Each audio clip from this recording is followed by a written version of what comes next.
थप्पड़ की गूंज पूरे लॉन में गूंज उठी थी और वो पर्दे में लिपटी कम उम्र मासूम लड़की फर्श पर गिरकर डर से कांपने लगी। कौन हो तुम लोग, मुझे छोड़ दो। उसके रोने की आवाज़ पर शहरयार हाशमी ने सिगरेट सुलगाई और एक गहरा कश लिया। तुम्हारे भाई ने मेरी बहन के साथ जो किया, उसके बदले में तुम्हारे साथ वो करूंगा जो तुम्हारी नस्लें याद रखेंगी। नकाब में छिपी उस लड़की को गुस्से से देखते हुए उसने नईम को इशारा किया। कुछ ही देर बाद निकाह पढ़ाने वाला मौलवी वहां मौजूद था। शहरयार हाशमी ने ज़बरदस्ती उससे निकाह किया और फिर उसे अपने मैंशन के स्टोर रूम में बंद करके अमेरिका चला गया। अगर वो एक बार उस लड़की को देख लेता तो शायद इतने जुल्म करने के बाद खुद को ही ख़त्म कर लेता, क्योंकि वो कोई और नहीं, उसकी पहली और आखिरी मोहब्बत थी। कमरे में जलते फानूस की रोशनी और सिगरेट के धुएं ने फिजा में एक अजीब सा बोझलपन फैला रखा था। कोने में शीशे की दीवार के सामने खड़ा शहरयार हाशमी खामोशी से धुएं को हवा में घुलते हुए देख रहा था। उसके चेहरे पर कोई भाव नहीं थे, न गुस्सा, न दर्द, न किसी जज्बात का नामो निशान। सर, डिनर रेडी है। शहरयार अपनी सोचों में गुम था जब नईम की आवाज़ ने उसे हकीकत में वापस खींच लिया और उसने बस एक हल्की सी हुंकार दी थी। सर, अबरश बीबी भी इंतजार कर रही हैं। आ रहा हूँ। दो शब्दों का जवाब देकर नईम सिर झुकाकर चला गया था। शहरयार धीमे कदमों से सोफे की तरफ बढ़ा और बैठते ही आंखें बंद कर लीं। अतीत का एक पुराना जख्म फिर से रिसने लगा। शहरयार ने कसम खाई थी कि अब वो किसी पर भरोसा नहीं करेगा। वो कभी मोहब्बत पर यकीन रखता था किसी जमाने में, मगर अब वही शहरयार एक बेरहम बिजनेस टाइकून बन चुका था जिसके फैसले सिर्फ दिमाग से निकलते थे, दिल से नहीं। वो रिश्तों की जबान नहीं समझता था, सिर्फ वफा और बेवफाई का हिसाब रखता था। रात का वक्त था, पूरे घर में एक सुकून सा छाया हुआ था। डाइनिंग रूम की रोशनी में मेज पर खाना लगाया जा चुका था, लेकिन शहरयार अब तक नहीं आया था। अबरश सफ़ेद चादर ओढ़े मेज पर बैठी चुपचाप भाई का इंतजार कर रही थी। उसकी आंखों में थकान थी, मगर उस इंतजार में एक अपनापन, एक मोहब्बत छिपी हुई थी। कुछ पल के बाद शहरयार हाशमी दरवाजे से दाखिल हुआ। उसकी नज़र जैसे ही अबरश पर पड़ी, उसके चेहरे पर एक हल्की सी मुस्कान उभरी। तुम अभी तक मेरा इंतजार कर रही हो? अबरश ने मुस्कुराकर कहा। भाई के बिना खाने का मज़ा थोड़ी आता है। शहरयार ने कुर्सी खींचकर बैठते हुए कहा। मेरा दिन हमेशा की तरह बोरिंग रहा। फिर नरमी से बोला, तुम्हारा दिन कैसा गुजरा अबरश? यूनिवर्सिटी में सब ठीक तो था ना? अबरश ने सिर हिलाया। जी भाई, आज थोड़ा थका देने वाले दिन था। एक प्रोजेक्ट की प्रेजेंटेशन थी, लेकिन सब अच्छा गया। शहरयार ने गर्व से कहा। अच्छी बात है, तुम हर दिन कुछ नया सीख रही हो और यही सबसे अहम है। अबरश ने प्लेट में सब्जी डालते हुए कहा। लेकिन आप कब आराम करेंगे भाई? आप सारा दिन ऑफिस में होते हैं, रात को भी फाइलें लेकर बैठ जाते हैं। शहरयार ने एक पलकों से देखा, फिर नरमी से कहा। जब तुम कामयाब हो जाओगी, मैं सुकून से हो सकूंगा। ये सुनते ही अबरश की आंखें नम हो गईं, मगर उसने मुस्कुराकर कहा। फिर आपको बहुत जल्दी ही सुकून मिलने वाला है भाई।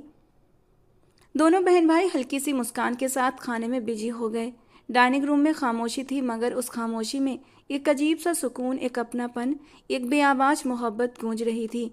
लेकिन बहन भाई का ये प्यार, ये चाहते, ये खुशियाँ कुछ ही दिन की थीं। एक तूफान आने वाला था जो दबे पांव उनकी ज़िंदगी में कदम रख चुका था और उनकी खुशियों को निगलने वाला था।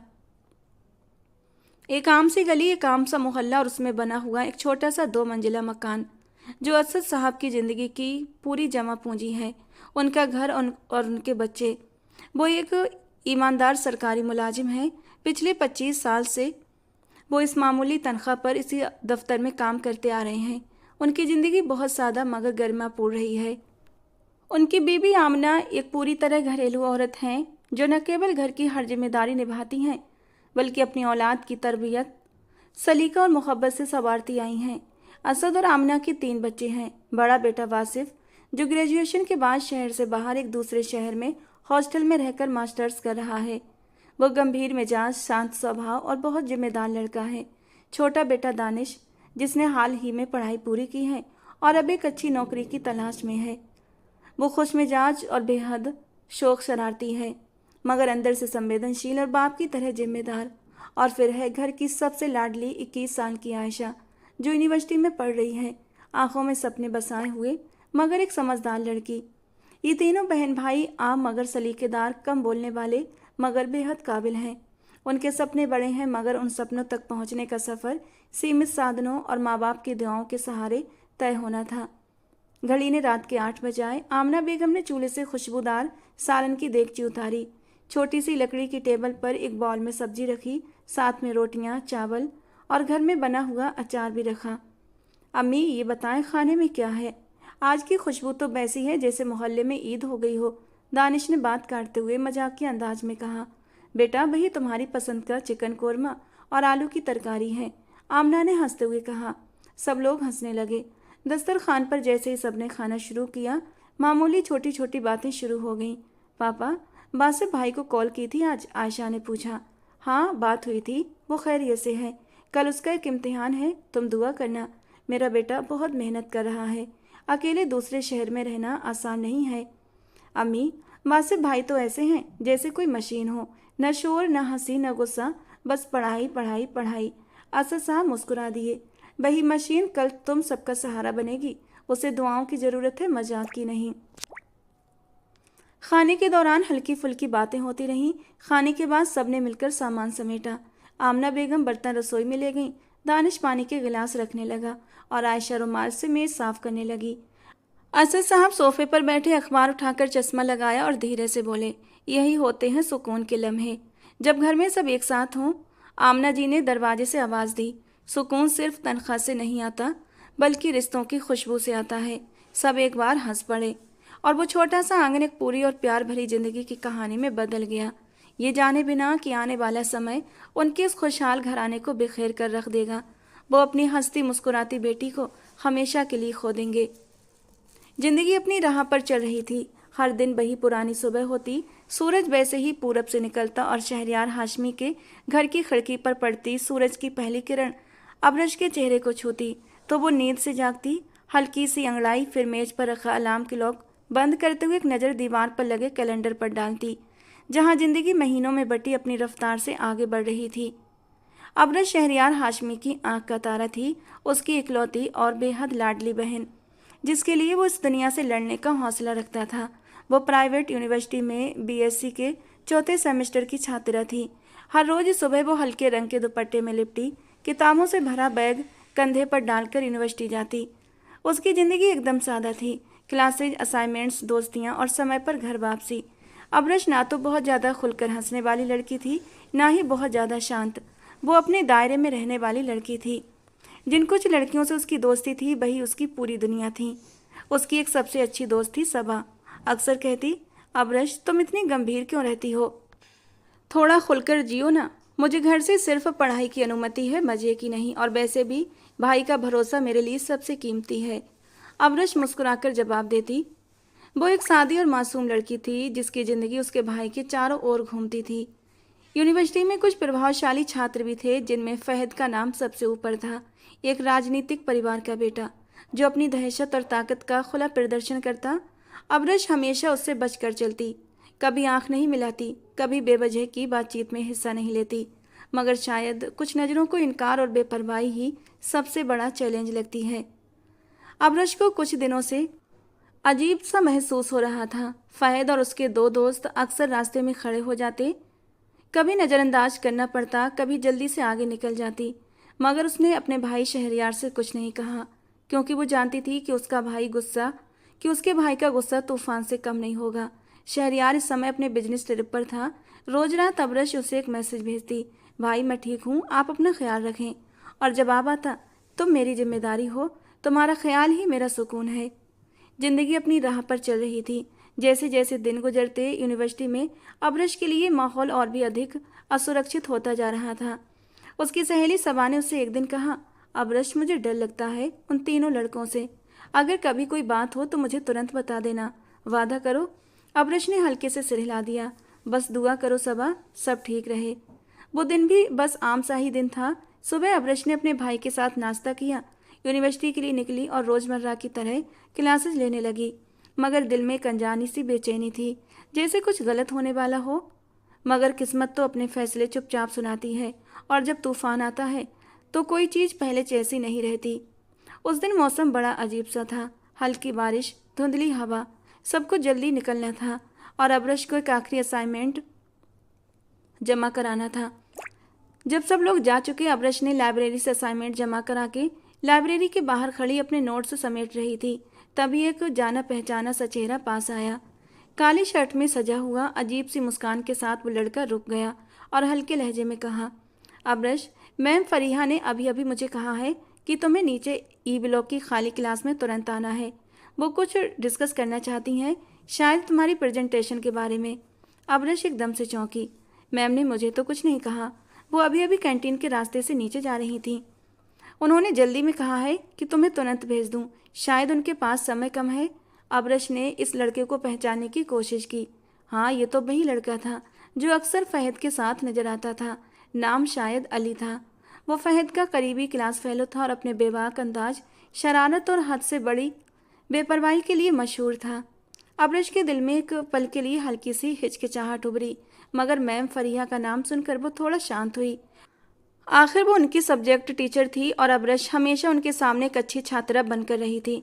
ठीक है, उसने धीरे से कहा और अपने नोट्स बैग में रखकर नीचे ई ब्लॉक की ओर चल पड़ी। E block E block university का शांत और कम आबाद वाला हिस्सा था। ज़्यादातर क्लासरूम बंद रहते थे और वहाँ अक्सर सिर्फ फाइनल ईयर के स्टूडेंट या फिर प्रोजेक्ट्स की तैयारी के लिए ही आना जाना होता था। वो दाएं बाएं देखती, खामोशी से राहदारी से गुजरती, आखिरकार उस क्लास के दरवाजे पर पहुंची। दरवाज़ा थोड़ा सा खुला हुआ था। मैम, उसने धीरे से आवाज़ दी। कोई जवाब नहीं मिला। एक पल के लिए रुकी, फिर वो अंदर चली गई। क्लास एकदम खाली थी। कुछ कुर्सियों पर धूल जमी हुई थी। रोशनी एकदम कम थी, जैसे यूट्यूब लाइट झपक रही हो। अचानक पीछे से दरवाज़ा बंद होने की आवाज़ आई। अब्रश ने चौंक कर पलट कर देखा। वही लड़का अली दरवाजे पर खड़ा हुआ था। अब उसके चेहरे की मुस्कान में हल्की सी शैतानियत झलक रही थी। मैम फरीहा, अब्रश ने एकदम सवालिया अंदाज में अली से कहा। आवाज़ में बेचैनी साफ थी। अली ने दरवाजे पर ठक ठक किया और धीरे धीरे उसके पास आने लगा। मैम फरीहा तो बस एक बहाना था। असल में हमें तुमसे कुछ बात करनी थी। वो शब्द खींचते हुए बदतमीज अंदाज में बोला। अब्रश का चेहरा पीला पड़ गया। ये क्या बदतमीजी है? मुझे बाहर जाने दो। चलो ना, आराम से बात करते हैं। तुम इतनी खास हो। फहद ने भी तुम्हारी बड़ी तारीफ की है। तुम जैसे घमंडी चेहरों को थोड़ा नीचा दिखाना जरूरी होता है। अली बोलते हुए उसके सामने आ गया था। अब्रश पीछे हटती जा रही थी, आंखों में डर, आवाज़ कांपती हुई। तुम्हें शर्म नहीं आती? मैं तुम्हारे खिलाफ शिकायत करूंगी। शिकायत करोगी? किससे? यहाँ तो कोई है ही नहीं। अली ने तंज भरी हंसी हंसी। अब्रश का दिल जोर जोर से धड़कने लगा। उसने कुर्सी उठाकर अपनी सुरक्षा की कोशिश की। अली उसकी तरफ बढ़ रहा था और पल पल वो कमरा घुटन भरा और क्रूर बनता जा रहा था। और तभी 3 साए उसका रास्ता रोक चुके थे। वो फहद और उसके बाकी 2 दोस्त थे। अब्रश की रूह तक कांप गई। ये क्या बदतमीजी है? दरवाज़ा खोलो, उसने चिल्लाते हुए कहा, मगर आवाज़ सुनने वाला कोई नहीं था। फहद आगे बढ़ा। बहुत चालाक बनती हो ना? आज तुम्हें बताएंगे कि तुम कितनी काबिल हो।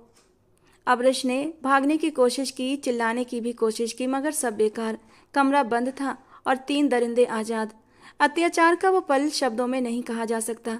और धीरे धीरे सब कुछ चलता चला गया। कुछ ही देर बाद उसे अर्ध बेहोशी की हालत में क्लासरूम के कोने में छोड़ दिया गया। फहद जाते हुए बोला था, अब शोर मचाना, पर इल्ज़ाम हम पर लगाया तो बहुत पछताओगी। सबा, जो कई दिनों से फहद और उसके ग्रुप के व्यवहार से नाखुश थी, उस दिन भी अब्रश का इंतजार कर रही थी। जब काफ़ी देर बीत गई और अब्रश न लाइब्रेरी आई और न कैफ़े, तो सबा को चिंता हुई।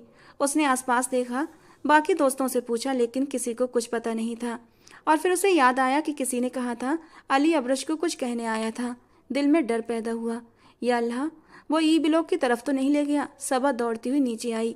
ई ब्लॉक की तरफ आते ही दिल की धड़कन तेज हुई। सुनसान राहदारी, बंद दरवाजे और एक कमरे से आती हल्की सी लड़खड़ाहट। वो एक दरवाजे के पास पहुंची। कान लगाकर सुना तो खामोशी थी, लेकिन दरवाज़ा अंदर से बंद था। सबा ने जोर से दस्तक दी। अब्रश, अब्रश, तुम अंदर हो? अली, दरवाज़ा खोलो। लेकिन जवाब नहीं आया। अचानक उसे कदमों की आहट सुनाई दी। यूनिवर्सिटी का चौकीदार गश्त पर था। सबा ने तुरंत आवाज़ दी, अंकल, दरवाज़ा बंद है, लेकिन अंदर कोई है, मुझे शक हो रहा है। चौकीदार ने पास आकर देखा और थोड़े संकोच के बाद चाबी निकालकर दरवाज़ा खोला। दरवाज़ा खुलते ही जो दृश्य देखा वो सबको स्तब्ध कर गया। अब्रश बेहोश ज़मीन पर पड़ी थी और कमरे में अली का कोई नामो निशान नहीं था। शायद वो पिछले दरवाजे से निकल गया था। सबा चीख पड़ी, अब्रश, या अल्लाह, क्या हुआ तुम्हें? चौकीदार ने जल्दी से यूनिवर्सिटी प्रशासन को सूचना दी। जल्दी ही गार्ड्स, मेडिकल टीम और एक दो प्रोफेसर भी वहां पहुंच गए। अब्रश की सांसें चढ़ रही थी मगर वो होश में नहीं थी। उसकी कलाई पर खरोंचों के निशान थे, कपड़े धूल में भरे पड़े थे और उसका दुपट्टा एक कोने में पड़ा हुआ था। किसी ने भी सवाल नहीं किया था कि हुआ क्या, क्योंकि सब समझ चुके थे कि यहाँ इस कमरे में क्या हुआ था। उसे तुरंत नज़दीकी क्लिनिक ले जाया गया, जहाँ डॉक्टर ने शुरुआती जांच के बाद कहा कि ये सदमे की स्थिति में है, इसे पूरे आराम की आवश्यकता है। शारीरिक चोटें मामूली हैं लेकिन मानसिक झटका गंभीर है। खबर जंगल में आग की तरह पूरी यूनिवर्सिटी में फैल गई। सबा ने सब सच बता दिया, अली, फहद और उसकी हरकतों का। यूनिवर्सिटी प्रशासन ने पुलिस को बुलाया और अब्रश के परिवार को तुरंत सूचना दी गई। शहरयार हाशमी, जो उस समय एक अहम बिजनेस मीटिंग में था, जैसे ही उसके फ़ोन पर यह खबर आई उसकी दुनिया एकदम से अंधेरी हो गई, सांसें रुकने लगी। मेरी अब्रश, मेरी बहन, वो सदमे से चीख पड़ा था। गाड़ी में बैठा पूरे रास्ते खामोश रहा। आंखों में सिर्फ एक सवाल था, मैं कहाँ था जब वो टूट रही थी। जब वो अस्पताल पहुंचा, अब्रश अर्ध बेहोश थी। डॉक्टर ने बताया शारीरिक चोटें संभल जाएंगी, मगर इस घटना से मानसिक प्रभाव का इलाज समय लेगा। आपको इनके साथ रहना होगा, इन्हें एहसास दिलाना होगा कि ये अकेली नहीं है। शहरयार अब्रश के सिरहाने बैठ गया, उसका हाथ थामा और पहली बार बरसों के बाद उसकी आंख से आंसू चुपचाप गिरा। वो टूट गया था, दुनिया का वो मजबूत, निडर, बेपरवाह इंसान। अस्पताल में पुलिस आई, जांच हुई। अब्रश ने इशारे से कुछ कहना चाहा लेकिन दर्द ने बोलने न दिया। आंखें बंद थीं, जैसे किसी गहरे डर ने उसकी आत्मा को कैद कर लिया हो। शहरयार हाशमी, जो हमेशा भावनाओं से दूर रहा था, आज उसके भीतर कुछ टूट चुका था। वो उसी कुर्सी पर बैठा था जहाँ पिछले कई घंटे से बैठा हुआ था। उसके हाथ में बहन का हाथ था और आंखों में वो वचन, जब माँ बाप की मौत के बाद उसने ठाना था कि वो अब्रश के लिए माँ, पिता, भाई और संरक्षक सब कुछ बनेगा। मगर आज वो खुद को नाकाम महसूस कर रहा था। मैं कहाँ था जब तुम पर कयामत टूटी थी, उसने दिल में कहा। लेकिन वो व्यक्ति जो अपनी नाकामी स्वीकार कर ले, वही उससे सबक भी सीखता है। और शहरयार हार मानने वाला नहीं था। वो अगले ही पल उठा और फ़ोन निकालकर अपने सबसे भरोसेमंद आदमी हमजा को बुलाया। फहद, अली और उनके आसपास जो भी लोग हैं, उनकी पूरी जानकारी चाहिए मुझे। Mobile location, history, CCTV footage, classroom के रिकॉर्ड्स, हर चीज़। हमजा तुरंत काम में लग गया था। शहरयार भी चैन से नहीं बैठ पाया। उसने यूनिवर्सिटी के कुछ स्टाफ से सीधे बात की और अपनी पहुंच से कई दरवाजे खुलवा दिए। पुलिस अपनी चाल से काम कर रही थी। शहरयार ने तुरंत एक अच्छे वकील को बुलाया और एफआईआर करवा दी। लेकिन जब जांच आगे बढ़ी तो सारे सबूत एक ही तरफ इशारा कर रहे थे, वासिफ की तरफ। वासिफ शहर से बाहर आया हुआ था, यूनिवर्सिटी में नया था और किसी को खास नहीं जानता था। सीसीटीवी में उसे ई ब्लॉक के पास दिखाया गया। उसी टाइम उसके मोबाइल की लोकेशन भी वहीं रिकॉर्ड हुई थी। यहाँ तक कि अब्रश पर आई आखिरी कॉल भी वासिफ के नंबर से थी। यूनिवर्सिटी के कुछ लोगों ने कहा कि वासिफ उस दिन क्लास के बाद ई ब्लॉक की तरफ जाता दिखाई दिया था। गार्ड की रिपोर्ट में उसका नाम था। सबा ने जब वासिफ का नाम सुना तो वो हैरान हुई। नहीं, ये गलत है। उसने मुझे बताया था कि वो उस दिन जल्दी निकल गया था, नौकरी के कागज लेकर। वो सीधे लाइब्रेरी से चला गया था। लेकिन सबा की बात किसी ने नहीं मानी। पुलिस के पास जो भी सबूत थे वे वासिफ के खिलाफ ही दिख रहे थे और शहरयार के दिल में शक खत्म हो गया। उसे पूरा यकीन हो गया कि वासिफ ही है जिसने उसकी मासूम बहन को इस हालत में पहुंचाया। अब शहरयार शक की हद पार कर चुका था। उसका दिल बदले पर टिक गया। बेगुनाही की बातें मत करो सबा, अगर वो बेगुनाह होता तो इतने सबूत ना होते उसके खिलाफ, उसने सख्त लहजे में कहा। सबा कुछ कहना चाहती थी पर शहरयार की ठंडी सख्ती ने उसे चुप करा दिया। उसे पता था कि अब शहरयार सिर्फ इंसाफ नहीं मांगेगा, वो बदला लेगा और किसी भी कीमत पर सच निकाल कर रखेगा। शहरयार का चेहरा अब पत्थर जैसा कठोर था। वो किसी सफाई पर यकीन नहीं कर रहा था। उसके दिमाग में बस एक ही ख्याल था, इंसाफ। और अगर कानून में रुकावट आई तो वो अपना रास्ता खुद बनाएगा। अब्रश अब भी चुप थी पर शहरयार ने फैसला कर लिया था, अब वासिफ को बड़ी कीमत चुकानी होगी। उस रात शहरयार अपने दफ्तर में बैठा रहा। अब्रश की तस्वीरें, उसके स्कूल के सर्टिफिकेट, मैसेज और यूनिवर्सिटी का कार्ड सब मेज पर फैलाकर बैठा रहा। हर तस्वीर में वही मासूम चेहरा दिख रहा था जो अब बेहोशी और खामोशी में बदल गया था। तुमने मेरी दुनिया छीन ली वासिफ, और अब तुम्हारी दुनिया जलेगी, शहरियार ने तस्वीर पर हाथ रखकर कहा और कमरे में एक सख्त सन्नाटा फैल गया।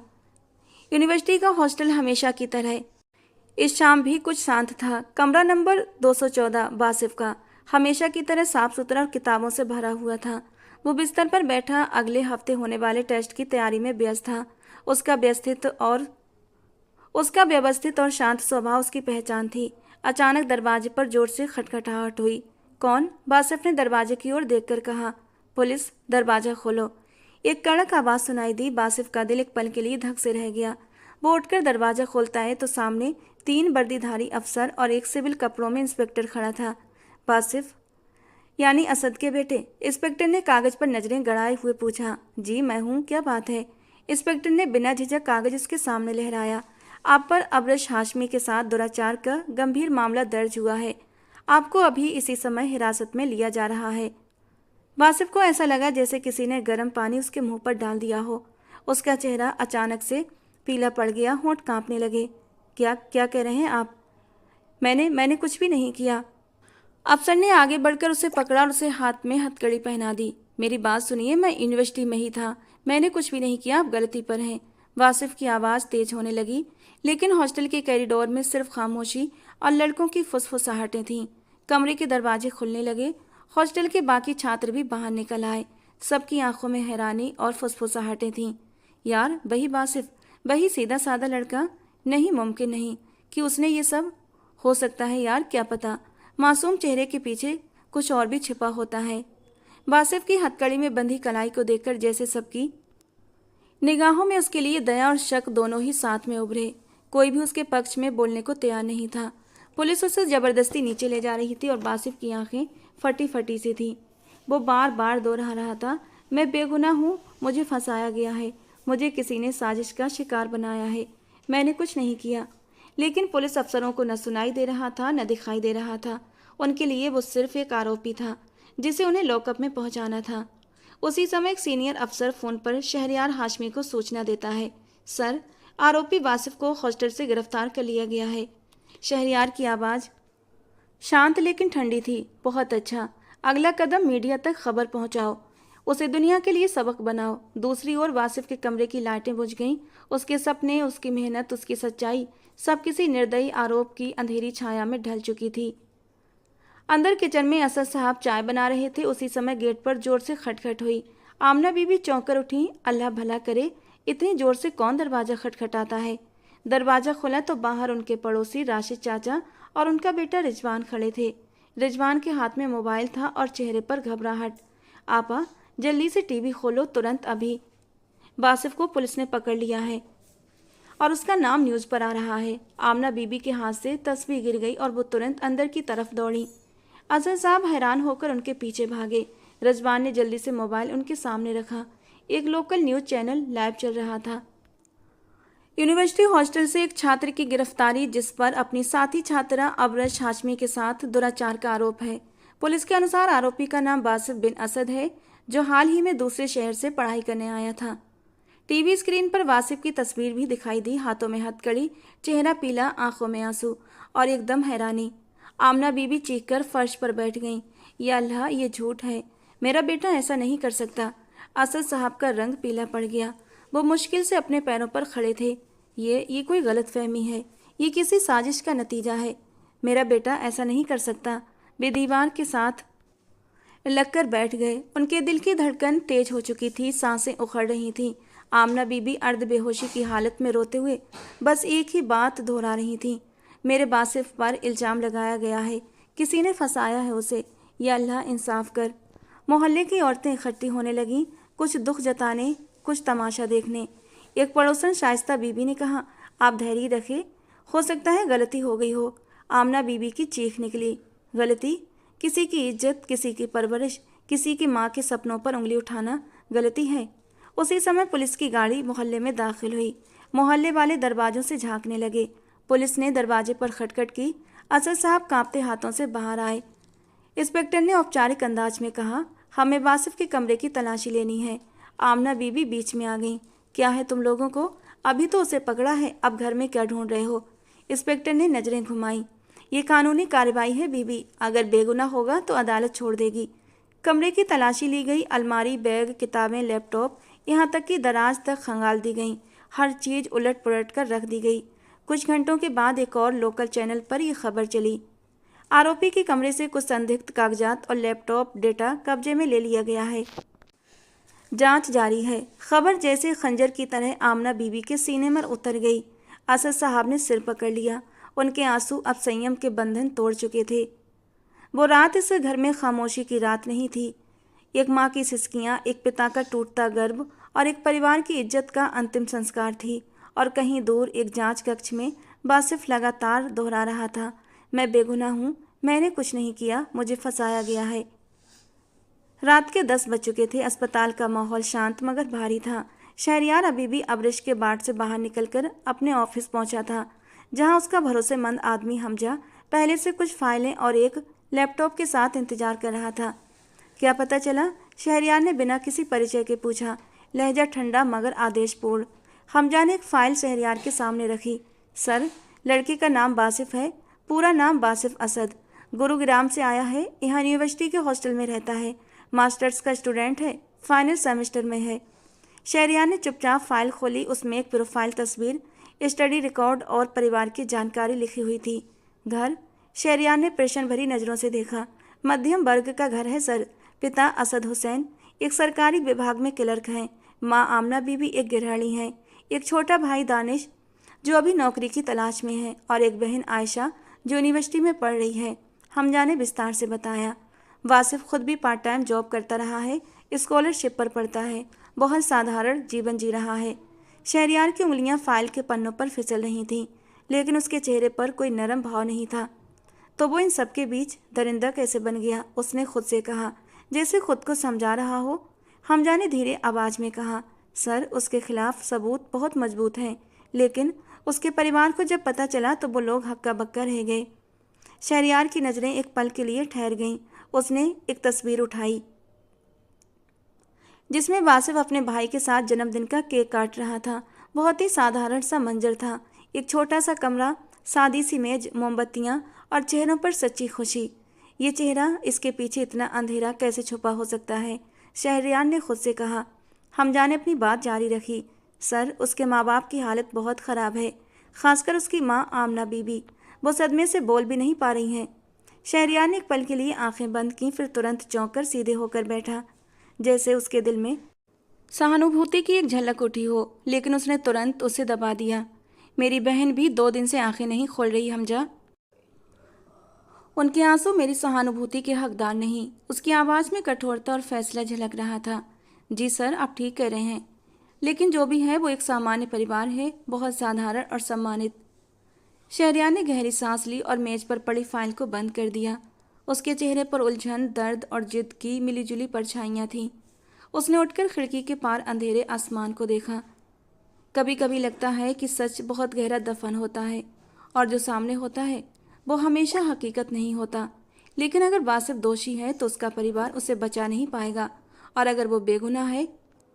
वो पल भर को रुका, जैसे कोई अनदेखा सवाल उसके दिल में चुभ रहा हो। तो उसे भी ये जानना होगा कि मेरे जैसे भाई का दर्द कैसा होता है। हमजा चुप रहा। उसे पता था शहरयार का दिल पत्थर हो चुका है, लेकिन एक छोटी सी दरार कहीं ना कहीं जरूर है। सवाल ये था, क्या सच उस दरार को खोल सकेगा, या वो भी अब्रिज की खामोशी की तरह हमेशा बंद ही रहेगा।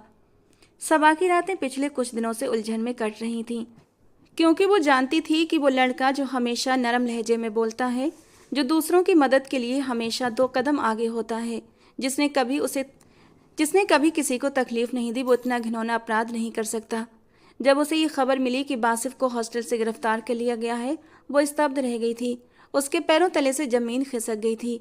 लेकिन असली झटका तब आया जब उसने देखा शहरयार खुद ये सब कुछ अपनी आंखों से होते देख रहा था और चुपचाप खड़ा था।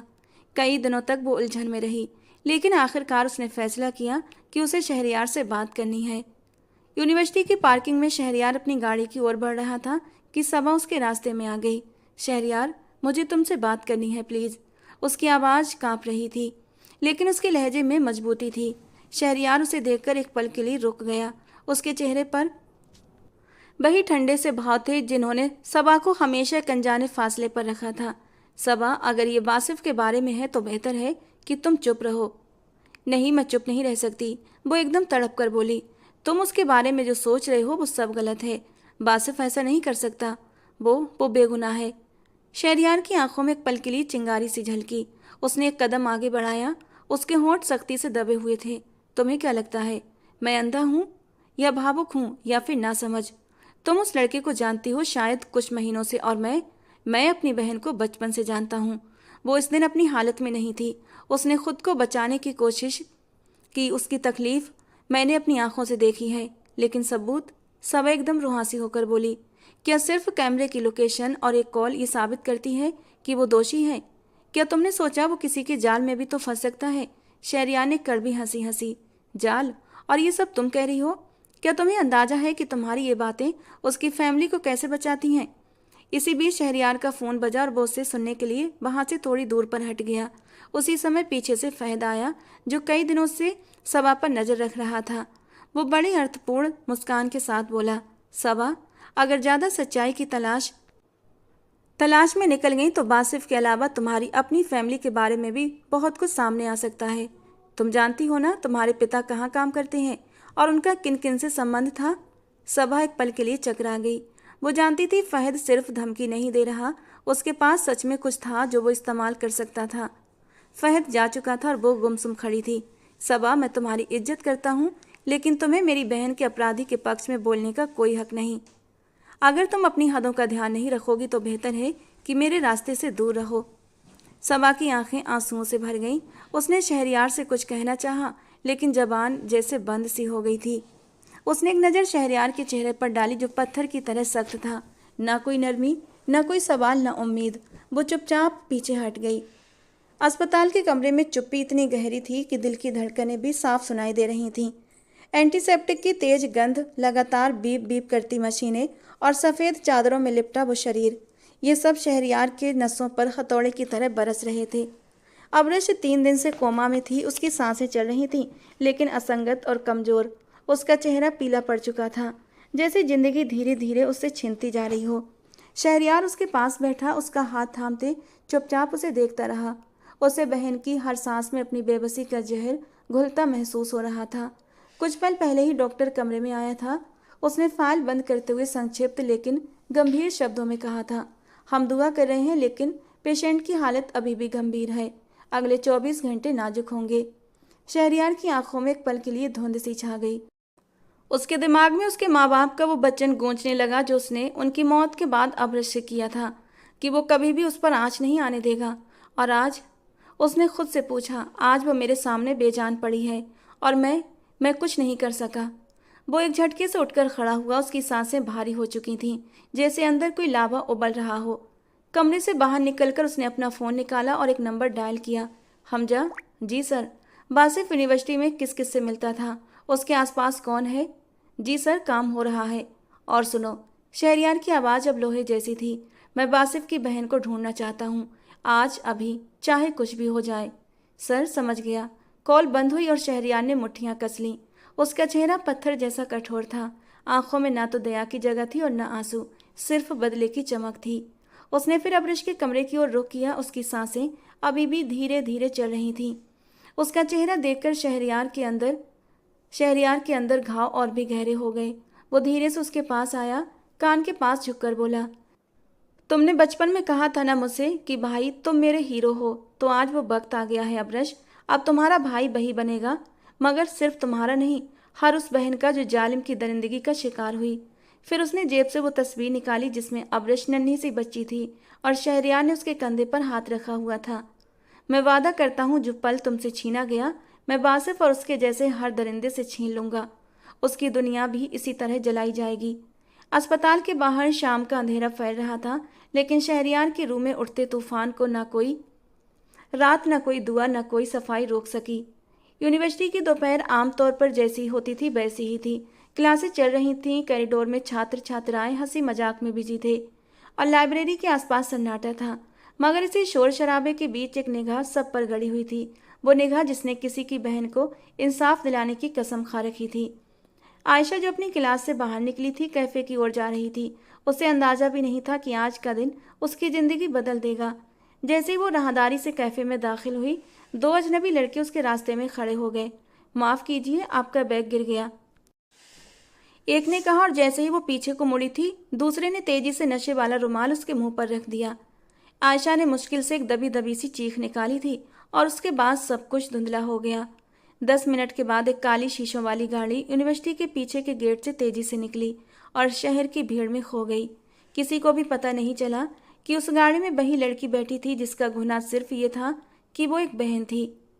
गाड़ी की खिड़की से रोशनी छनती रही और आयशा को होश तब आया जब वो एक आलीशान कमरे में थी। शहरियार हाशमी का तेज थप्पड़ आयशा के नाजुक गाल पर पड़ा था और थप्पड़ की गूंज ने हाशमी विला के लॉन में मौजूद हर कण को हिलाकर रख दिया था। एक पल के लिए हवा थम सी गई और फिर अगले ही पल नकाब में लिपटी उस लड़की की कराहती आवाज हवा में गूंजी। वो जमीन पर गिरी, दोनों हाथों से चेहरा छिपाए कांप रही थी। तुम लोग कौन हो? मुझे छोड़ दो, खुदा के लिए मुझे जाने दो, वो पुकार रही थी। बेबसी और डर से उसकी आवाज़ में कंपन साफ सुनाई दे रहा था। शहरियार हाशमी अपनी खास खामोशी और गुस्से भरी आंखों से उसे घूर रहा था। उसने जेब से सिगरेट निकाली, उसे जलाया और गहरा कश लिया, जैसे वो हर उस एहसास को अपने अंदर दबा रहा हो जिसे कभी इंसानियत कहा जाता था। तुम्हारे भाई ने मेरी बहन को मौत की कगार पर पहुंचा दिया है। उसकी आवाज़ धीमी मगर तेज गुस्से से भरी थी। और अब तुम्हें इसकी सज़ा मिलेगी आयशा। वो झटके से पीछे हटी। नहीं, मैंने कुछ नहीं किया। कुछ ही पलों में दो गवाह और निकाह ख्वान कमरे में मौजूद थे। आयशा कांपती थरथराती खुद को छुड़ाने की हर संभव कोशिश करती रही, मगर चारों तरफ सन्नाटा था। उसका नकाब उसकी पहचान छुपा रहा था, पर उसकी चीखें सब कुछ बयां कर रही थीं। कबूल है, कबूल है, उसकी टूटी हुई आवाज़ निकली थी, धमकियों और बंदूक की नली के साए में। ये निकाह पूरा हो गया था, ऐसा निकाह जिसमें न दिल था न चाहत, बस बदला और डर था। शहरियार ने उस पर आखिरी नज़र डाली और ठंडे लहजे में कहा, अब तुम मेरी कैदी हो। तुम्हारा हर दिन मेरी बहन के दर्द की कीमत चुकाएगा। फिर वो उसे खींचकर मेंशन के एक पुराने स्टोर रूम में ले गया, जहां धूल, अंधेरा और खामोशी उसके नए साथी बन गए। अबरज की हालत दिनों दिन खराब होती जा रही थी। डॉक्टरों ने शहरियार को साफ बता दिया कि बेहतर इलाज के लिए इसे तुरंत अमेरिका ले जाओ। अगर कोई उम्मीद है तो अमेरिका में ही है, डॉक्टर फरवा ने कहा। शहरियार ने सारी तैयारियां की और 3 दिन के बाद बहन को लेकर अमेरिका रवाना हो गया। पीछे सिर्फ एक बंद दरवाजा रह गया, जिसके पीछे एक लड़की अपनी सांसों के साथ बंद थी। आयशा ने सुना कि वो जा रहा है, पर उसे ये समझ नहीं आया कि वो कब वापस आएगा, या फिर आएगा भी या नहीं। अबरज का इलाज आंशिक रूप से सफल रहा। शहरियार अंदर से टूट चुका था, पर अब वो एक और कमी के साथ लौटा था। उस पर अब किसी से सहानुभूति नहीं थी, न अपनी बहन से न खुद से। उसके दिमाग में सिर्फ एक ही बात गूंज रही थी। जब वो वापस आया तो सब कुछ पहले जैसा था, बस एक बात जो वो नहीं जानता था, वो लड़की जो नकाब में थी और जिसे वो बंद करके गया था, आखिर वो कौन थी। शहरियार ने आज तक उसका चेहरा नहीं देखा था। 2 महीने बीत गए और वो वापस भी आ गया था। वो जो उस पर सितम करना चाहता था, लेकिन उसके अंदर छुपी एक अच्छाई ने उसे ये सितम करने न दिया। लेकिन उसने उसे आज़ाद भी नहीं किया। वो बंद कमरे में घुटती रही, बस टाइम पर उसका खाना पहुंच जाता था। लेकिन 2 महीने में एक भी पल ऐसा ना आया जब उसने नकाब हटाकर उस लड़की को देखने की हिम्मत की हो। अगर वो बस एक पल के लिए उसका चेहरा देख पाता तो शायद उसकी जान निकल जाती, क्योंकि वो चेहरा उसकी ज़िंदगी की सबसे बड़ी हकीकत, उसकी सबसे बड़ी मोहब्बत था। आयशा, वही आयशा जिससे वो सालों पहले एक लाइब्रेरी में मिला था, जिसकी हंसी, जिसकी बातें और जिसकी आंखें आज भी उसके दिल में जिंदा थीं। शहरियार हाशमी उस दिन कारोबारी सिलसिले में दिल्ली आया था और अपने पुराने दोस्त रियान से मिलकर उसकी फर्म के पास ही मशहूर किताबों की दुकान की ओर चला गया था। शहरियार की नज़रें आमतौर पर भीड़ में किसी पर टिकती नहीं थीं, मगर उस दिन कुछ अलग था। लाइब्रेरी के दरवाजे से अंदर आते ही उसकी नज़र उस लड़की पर पड़ी। सफ़ेद चादर में लिपटी, नज़रें झुकी हुई थीं, हाथ में चुनी हुई किताबें पकड़े वो बड़ी सादगी और मोहकता के साथ काउंटर की ओर बढ़ रही थी। ऐसी खूबसूरती जो शोर नहीं मचाती, बस चुपके से दिल में उतर जाती है। शहरियार की चाल एकदम थम सी गई, उसके कदम रुकने लगे, पर दिल किसी अनजानी खिंचाव में खिंच रहा था। कितनी सादा है और कितनी अलग, वो एकदम बड़बड़ाया। आयशा किताबें चुनने में बिजी थी, उसकी उंगलियां बड़े प्यार से पन्ने पलट रही थीं, जैसे उसे शब्दों से बेइंतहा मोहब्बत हो। और वही शब्द शहरयार की जिंदगी में पहली बार असली मायने लेकर उभरे। रियान ने उसके कंधे पर हाथ रखा। चलें? पर शहरयार की नज़रें अब भी वहीं थीं। कौन है ये? उसने धीरे से पूछा। रियान ने मुड़कर देखा और फिर मुस्कुराकर कहा, अरे वो तो आयशा है। मेरे पापा की यूनिवर्सिटी में पढ़ती है। बहुत होशियार और कम बोलने वाली लड़की है। अक्सर यहाँ किताबें खरीदने आती है। शहरयार के दिल में एक अजीब सी चमक जागी। कितनी अजीब बात है रियान, हम हजारों चेहरों से गुजरते हैं, पर कुछ चेहरे एक नज़र में रुक जाते हैं, दिल में, याद में और शायद किस्मत में भी। रियान ने हंसते हुए उसका कंधा थपथपाया। तू कब से शायर बन गया भाई? शहरयार हंसा नहीं, बस एक आखिरी बार उस चेहरे को देखा जो उस वक्त जिंदगी के सबसे निश्चिंत लम्हों में था। वो नहीं जानता था ये चेहरा एक दिन उसके सबसे काले पलों में दीपक बनेगा और वही चेहरा उसके बदले की राख से जन्म लेने वाले दर्द की वजह बन जाएगा। अभी बासिफ की गिरफ्तारी का दुख कम नहीं हुआ था कि अब आयशा की गुमशुदगी जैसे परिवार पर आफत बनकर टूटी। जिस दिन से आयशा गायब हुई थी उन्होंने न खाया था, न कोई कमरे से बाहर निकला था। आंखों के चारों ओर काले घेरे, होंठों पर कांपती दुआएं और दिल में धड़कन जैसी बेबसी लिए वो बस एक ही बात दोहराती, मेरी बच्ची कहाँ है? या अल्लाह मेरी बेटी को वापस कर दो। असद साहब पिछले 2 महीनों में जैसे बूढ़े हो गए थे। कभी मुकदमे के कागजात उल्टते, कभी पुलिस थानों के चक्कर लगाते। बासिफ का केस और भी जटिल हो चुका था। न जमानत मंजूर हो रही थी और न किसी तरफ से कोई उम्मीद की किरण दिखाई दे रही थी। दानिश, वो सबसे छोटा था, सबसे ज़्यादा कमज़ोर भी, और अब घर के सारे काम उसके कंधों पर थे। दवाइयाँ लाना, माँ की चीखों के बीच उन्हें संभालना, अदालत जाना, वकील से बात करना और सच की तलाश में हर संभव दरवाज़ा खटखटाना। उसकी अपनी ज़िंदगी, उसकी पढ़ाई, उसके सपने सब जलकर राख हो चुके थे। भाई ने कुछ नहीं किया और आयशा मेरी बहन आखिर कहाँ चली गई? ये सवाल हर रात उसे नींद से झकझोर कर उठाता। आयशा की गुमशुदगी की एक एफआईआर दर्ज करवाई गई, पोस्टर छपवाए गए, सोशल मीडिया पर तस्वीरें फैलाईं, हर जान पहचान वाले से संपर्क किया, लेकिन कहीं से कोई खबर नहीं आई। पड़ोसी हमदर्दी दिखाते मगर नजरें चुराकर। कुछ लोग बासिफ के केस और आयशा की गुमशुदगी को जोड़ने लगे थे। बदनामी की हवा चलने लगी। एक इज्जतदार परिवार, एक मिडिल क्लास फैमिली जो इज्जत के साए में जीवन बिता रही थी, अब बातें, सरगोशियाँ और खाली नजरें उनका मुकद्दर बन चुकी थीं। आमना बेगम अक्सर गिड़गिड़ाकर दुआएं मांगती, या अल्लाह मेरे बासिफ को बेगुनाह साबित कर दे और मेरी गुमशुदा बच्ची को वापस भेज दे। मैं कुछ नहीं चाहती, बस अपने बच्चों की सलामती चाहती हूँ। दूसरी तरफ अदालत में भी सब कुछ उनके खिलाफ था। बासिफ के खिलाफ जो सबूत पेश किए गए थे वो इतने व्यवस्थित और प्रभावशाली थे कि वकील भी मायूस होने लगा था और आयशा की गुमशुदगी से मामला और भी रहस्यमय बन गया था।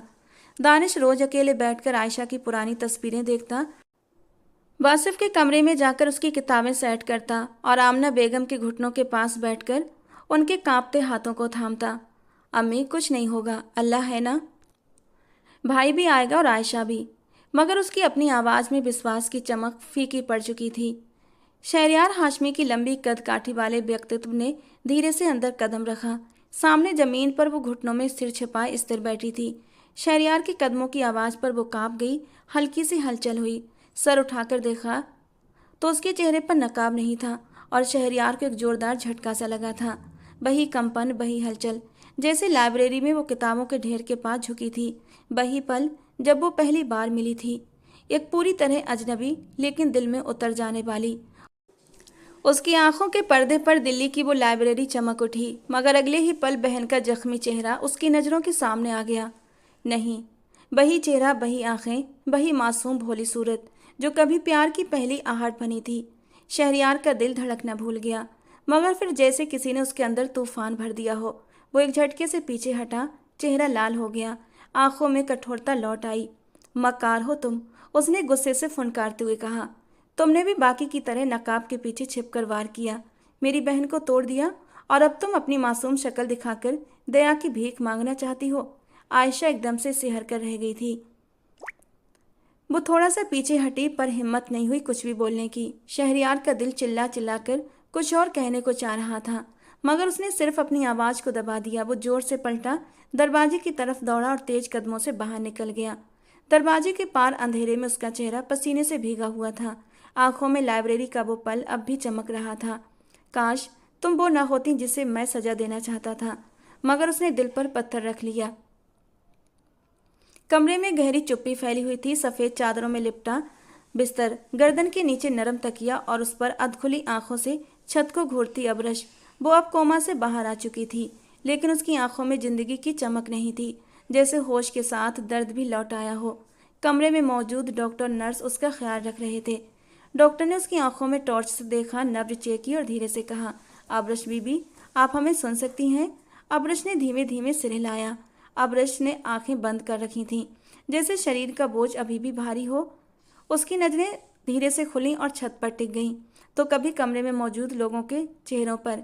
एक पल के लिए उसने आंखें खोलकर चारों ओर देखा, जैसे किसी को ढूंढ रही हो, शायद शहरयार को, या फिर वो नाम, वो चेहरा जिसने उसकी दुनिया बदल दी थी, फहद। उसके होंठ धीरे से कांपे, लेकिन वो कुछ नहीं बोली, बस खामोश, शांत और डर गई। डॉक्टर और नर्स बाहर चले गए। अबरश को सही होता देखकर शहरयार की खुशी का कोई ठिकाना नहीं था। वो एकदम फूट फूट कर रो पड़ा था। मुझे माफ़ कर दो अबरश, मैंने मम्मी पापा से किया हुआ वादा पूरा नहीं किया। मैं तुम्हारी आंखों में आंसू ले आया। अबरश कुछ नहीं बोली थी, बस हाथों की उंगलियों से भाई के हाथ को थोड़ा सा दबाया था, और दो आंसू टूटकर तकिए में कहीं खो गए थे। अगले ही दिन उसकी छुट्टी हो गई और वो उसे घर भी ले आया। शहरयार उसका ऐसे ख्याल रखता जैसे वो कोई नाजुक कांच की गुड़िया हो। गाड़ी शहर की व्यस्त सड़कों से गुजर रही थी। बाहर जिंदगी चल रही थी, लेकिन गाड़ी के अंदर एक गहरी चुप्पी थी। अबरश गिरे सूट में थी, उसके चेहरे पर हल्की गंभीरता थी, लेकिन आज वो थोड़ी बेहतर लग रही थी।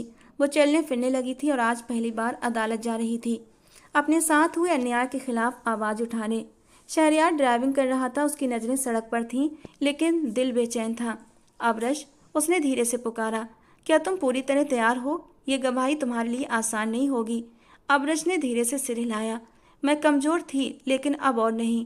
कुछ पल की चुप्पी गाड़ी में छाई रही। फिर अबरश ने खिड़की से नज़रें हटाकर शहरयार की ओर देखा। भाई। हाँ बोलो, उसने छोटा सा जवाब दिया। मैं आपको कुछ बताना चाहती हूँ, जो शायद बहुत पहले बताना चाहिए था। शहरयार ने एक नज़र उसकी ओर डाली, फिर गाड़ी की गति कम कर दी। फहद और उसके दोस्त। अबरश की आवाज़ कांपी। वे मुझे शुरू से परेशान करते थे। पहले तो सिर्फ यूनिवर्सिटी में चुभती हुई नज़रें, फिर मैसेज, कभी रास्ता रोकना, कभी आवाज़ें कसना, और फिर मुझे ब्लैकमेल करने लगे। वो चाहते थे कि मैं उन लोगों से दोस्ती करूं, लेकिन मैंने इनकार कर दिया, तो उनके तरीके बदल गए थे। शहरयार का चेहरा पत्थर की तरह सख्त हो गया। और फिर उस दिन अबरश की आवाज़ धीरे धीरे दबने लगी। मुझे झांसे से बुलाया गया और वहाँ जो हुआ सब प्लानिंग थी। फैद और उसके दोस्त मुझ पर झपट पड़े थे। अबरश की बात सुनते ही गाड़ी एक झटके से रुकी थी। शहरयार की आंखों में एक बिजली सी कौंध गई। क्या? उसकी आवाज़ हैरानी, गुस्से और सदमे से कांप रही थी। ये सब फैद ने किया था, बासिफ ने नहीं। अबरश चौंकी। बासिफ? क्या सोच रहे हैं आप? क्या उसने ये सब किया? शहरयार ने दोनों हाथों से स्टीयरिंग थाम ली, जैसे खुद को संभाल रहा हो। आंखों में गुस्सा था, लेकिन अब किसी और के लिए। ओ गॉड, मैंने तो उसकी बहन के साथ बदले में। वो खुद से बात करने लगा, जैसे अंदर से टूट रहा हो। अबरश की आंखों में हैरानी, दुख और सदमा एक साथ उमड़ आया। आपको लगता है बासिफ ने ऐसा कुछ किया? उसने टूटती आवाज़ में फिर पूछा। शहरयार चुप रहा। कुछ पल के बाद उसने गाड़ी फिर से स्टार्ट की।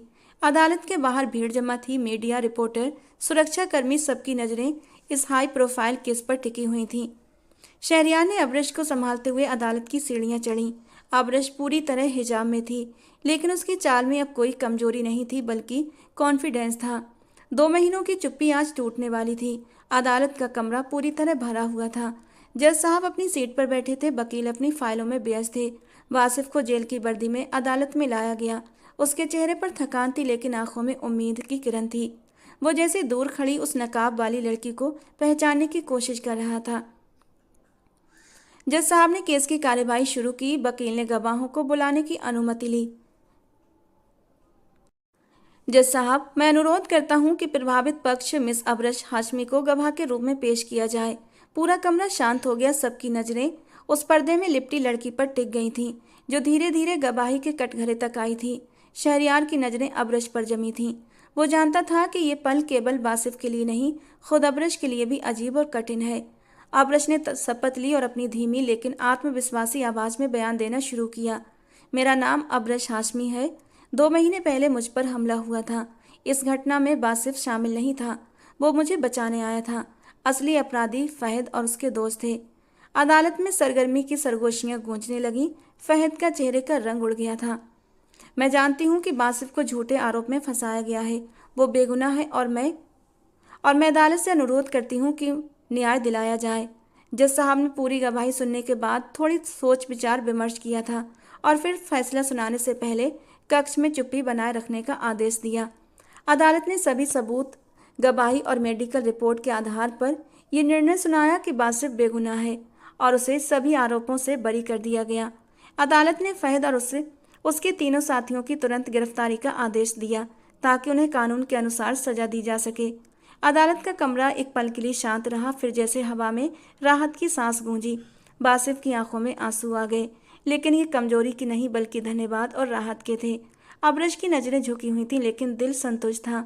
शहरयार दूर खड़े होकर धीरे से आंखें बंद कर गया। एक बोझ था जो दिल से उतर चुका था। वो चुपचाप पीछे मुड़ा और अदालत से बाहर निकल गया।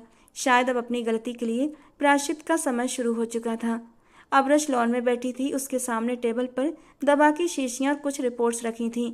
शाम की हल्की रोशनी में उसका चेहरा थोड़ा थका हुआ, थोड़ा सोच में डूबा हुआ दिखाई दे रहा था। इतने में शहरयार अंदर दाखिल हुआ। वो रोज की तरह गंभीर था, लेकिन इस बार चेहरे पर एक अजीब सी उलझन थी।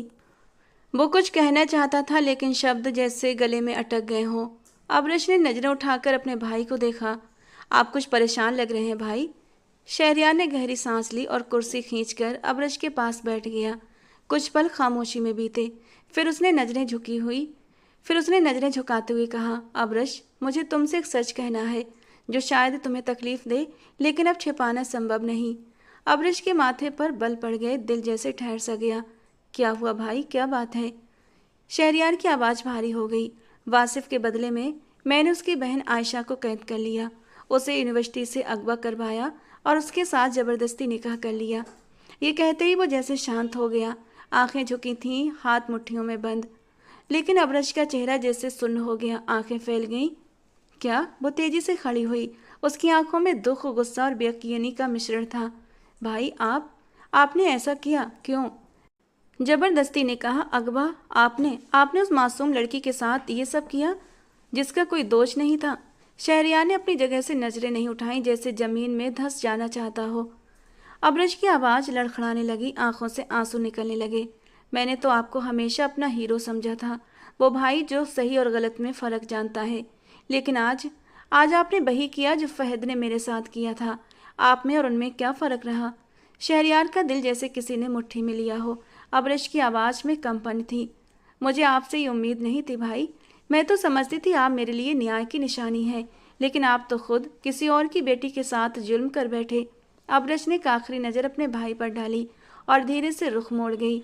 शहरयार ने हाथ बढ़ाया जैसे उसे रोकना चाहता हो, लेकिन वो चुपचाप लॉन से बाहर निकल गई। शहरयार वहीं बैठा रह गया, सिर झुका हुआ, दिल में एक खालीपन लिए। उसकी बहन की आंखों में आज पहली बार प्यार नहीं, डांट थी। अब्रश खिड़की के पास बैठी शाम के ढलते नज़ारे देख रही थी। आंखों में उदासी, अंदर एक थकान सी बसी हुई थी। इतने में दरवाज़ा हल्के से खुला और शहरयार चुपचाप अंदर आया। उसके चेहरे पर गहरी थकान के निशान थे। वो हाथ थामे हुए किसी को अंदर लाया था और वो थी आयशा।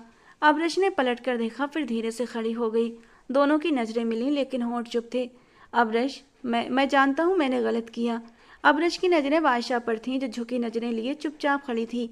क्या तुम्हें पता था कि वो बेगुनाह है? शहरयार ने आंखें बंद कर लीं, जैसे हर पल तेज धार की छुरी बनकर उसके दिल में उतर रहा हो।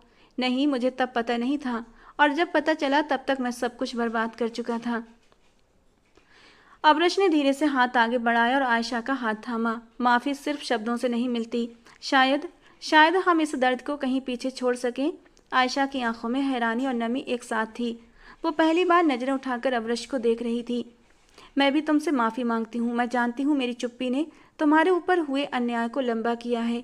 वो एक पल के लिए जैसे थम सी गई, फिर अब्रश ने नज़रें शहरयार की ओर उठाईं। और तुम्हें पता है, बासिफ बेगुनाह था। फहद और उसके दोस्तों ने सब कुछ सोचे समझे योजना के तहत किया था। वासिफ को फंसाया था। शहरयार के चेहरे पर पछतावे का रंग गहरा होने लगा।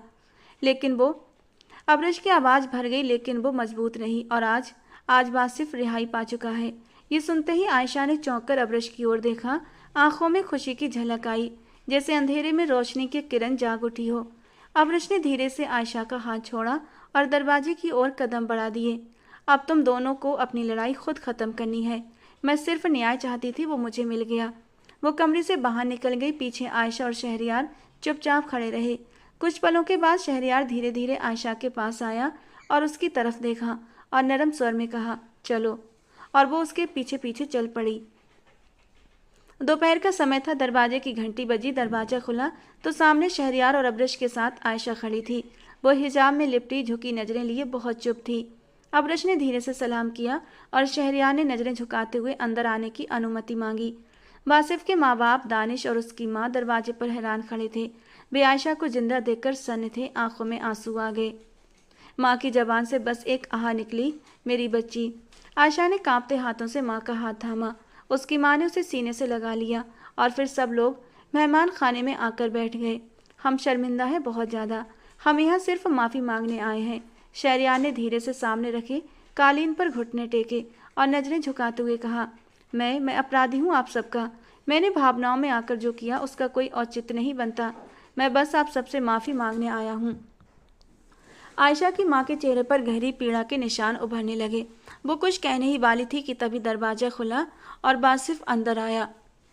जैसे ही उसने शहरयार को देखा उसका गुस्सा तुरंत भड़क उठा। तुमने हमारी इज्जत मिट्टी में मिला दी। मेरी बहन बेगुनाह थी। मेरी बहन जिसे तुमने जबरदस्ती बंदी बनाया और आरोप मुझ पर लगाकर कहा कि मैं किसी की बहन का अपराधी हूँ। मैंने जेल में सड़कर वो वक्त बिताया है। मेरी माँ यहाँ तड़पती रही और तुम अब माफ़ी मांगने चले आए। निकल जाओ, चले जाओ हमारे घर से। आयशा ने नजरें झुका लीं। अबरश की आंखें भर आईं और शहरयार चुपचाप झुका रहा। फिर अचानक शहरयार ने वो किया जो किसी ने सोचा भी नहीं था। वो उठकर वासिफ की माँ के कदमों में बैठ गया। मैंने आयशा को सिर्फ अपनी पत्नी ही नहीं बल्कि अपनी जिम्मेदारी, अपनी इज्जत भी माना है और मैं उसे अपने साथ ले जाना चाहता हूँ, अगर आप और आयशा अनुमति दें तो। वरना जो भी फैसला हो मैं उसे सिर झुकाकर स्वीकार करूँगा। उसने जेब से एक विजिटिंग कार्ड निकाला और मेज पर रख दिया। हम 1 हफ्ते तक दिल्ली में ही हैं। आप जो भी फैसला करें मुझे सूचना दे देना। फिर वो धीरे से खड़ा हुआ, अबरश की कलाई थामी और आयशा की तरफ बस एक नज़र डालकर बाहर निकल गया। आयशा की नज़रें उसके पीछे दरवाजे तक गईं, जहां उसकी चुप्पी में कई सवाल थे। वासिफ अब भी गुस्से में खड़ा था, मगर उसके पापा ने उसके कंधे पर हाथ रखकर कहा, बेटा, कभी कभी माफ़ी मांगना भी हिम्मत का काम होता है। आयशा चुपचाप अपने कमरे की खिड़की के पास बैठी थी। चांदनी बाहर के आंगन में उतर रही थी और हल्की हल्की हवा पर्दों को हिला रही थी। नीचे आंगन में उसके माँ बाप और भाई बैठे थे। उनके चेहरे पर थकान, चिंता और गहरे दुख की चादर तनी हुई थी। मैं अपनी बहन को कभी उस व्यक्ति के हवाले नहीं करूँगा जिसने उसे ज़बरदस्ती बंदी बनाया, निकाह किया और हमें अपमानित किया। वो मर्द कहलाने के लायक नहीं। बेटा, मैं जानती हूँ कि तुम क्या महसूस कर रहे हो, मगर मैंने उसकी आंखों में शर्मिंदगी देखी है, पश्चाताप देखा है। वो अपनी गलती स्वीकार कर रहा है। बेटा, अगर माफ़ी मांगने वाला सच्चा हो तो सजा पर जोर देना कभी कभी अन्याय बन जाता है। वो वापस आया है इज्जत से रिश्ता निभाने। सजा देकर हम क्या पालेंगे? भाई, मुझे भी गुस्सा आता है। मैं जानता हूँ आयशा ने बहुत तकलीफ़ उठाई है, लेकिन मैंने उनकी बहन के लिए उनके लहजे में जो दर्द सुना वो झूठा नहीं था। अगर वो सच में बदल गया है तो शायद उसे एक मौका देना चाहिए। दानिश की बात पर वासिफ चुप हो गया। उसके चेहरे पर अंदरूनी लड़ाई के निशान थे।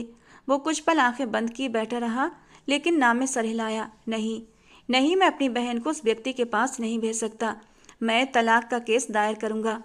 बेटा, फैसले ज़बरदस्ती के नहीं होते। अगर इस बार भी तुम अपनी बहन पर अपनी मर्जी थोपोगे तो तुम और वो शहरयार बराबर हो जाओगे। अब इस फैसले का अधिकार सिर्फ आयशा के पास है। हम सब कुछ सह चुके हैं। अब जो वो कहेगी वही होगा। हम उस पर अपनी मर्जी नहीं थोपेंगे। आयशा सारी बात सुन चुकी थी। उसकी आंखों से चुपचाप आंसू बहने लगे। चेहरे पर हल्की सी कपकपी थी। वो जानती थी अब फैसला उसके हाथ में है और दिल में उठती पुरानी कड़वाहटों के साथ कहीं अंदर नरमी की एक रेखा भी उभर चुकी थी। आंगन में अभी चुप्पी छाई हुई थी। वासिफ की तेज सांसें, माँ बाप की नम आंखें और दानिश की उलझन सबके चेहरों पर लिखी थी। अचानक सीढ़ियों से धीरे धीरे कदमों की आवाज़ आई। आयशा सफ़ेद शॉल में लिपटी सादगी और गरिमा के साथ नीचे आ रही थी।